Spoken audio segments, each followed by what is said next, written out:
তাপমাত্রা ৩৬ ডিগ্রি, কিন্তু বাতাসে জলীয় বাষ্প বেশি থাকলে শরীরে সেটি ৪২ ডিগ্রির মতো অনুভূত হয়, কারণ ঘাম সহজে শুকোতে পারে না।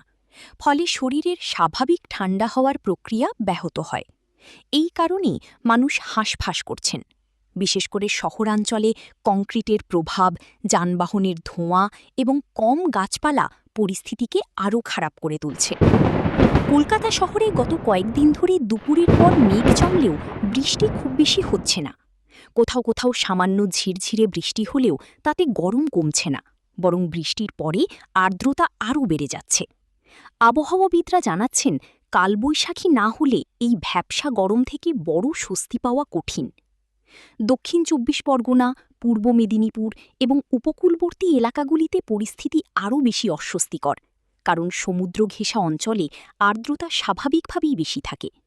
ক্যানিং, বারুইপুর, ডায়মন্ড হারবার, কাকদ্বীপ, নামখানা, দীঘা এলাকায় দিনের বেলায় সামান্য বাতাস থাকলেও গরমের চাপ কমছে না। রাতে ঘরের ভিতরেও ঘাম ঝরছে।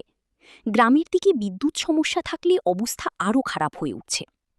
পশ্চিমের জেলা যেমন পুরুলিয়া, বাঁকুড়া, ঝাড়গ্রাম ও পশ্চিম মেদিনীপুরে আবার অন্য ছবি।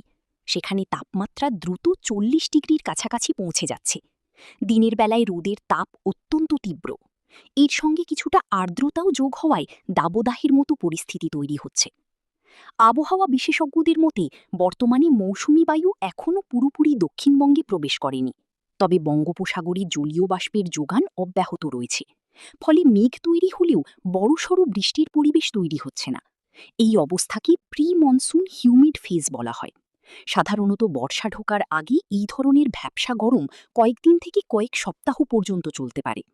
স্বাস্থ্য বিশেষজ্ঞরা সতর্ক করে বলছেন, এই ধরনের আবহাওয়ায় হিট এক্সশন, ডিহাইড্রেশন, মাথা ঘোরা, বমি ভাব, অতিরিক্ত ঘাম, শরীর দুর্বল হয়ে যাওয়ার মতো সমস্যা দ্রুত বাড়তে পারে। শিশু, বয়স্ক এবং যাদের ডায়াবেটিস বা হার্টের সমস্যা রয়েছে তাদের বিশেষ সাবধানে থাকতে বলা হয়েছে।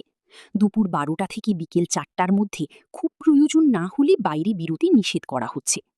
এই পরিস্থিতিতে কি সতর্কতা নেওয়া দরকার? প্রচুর পরিমাণে জল পান করতে হবে। ওআরএস বা লেবুর শরবত খাওয়া ভালো। হালকা সুতির জামাকাপড় পরা উচিত। দুপুরের রোদ এড়িয়ে চলা দরকার। বাইরে বেরোলে ছাতা বা টুপি ব্যবহার করা উচিত।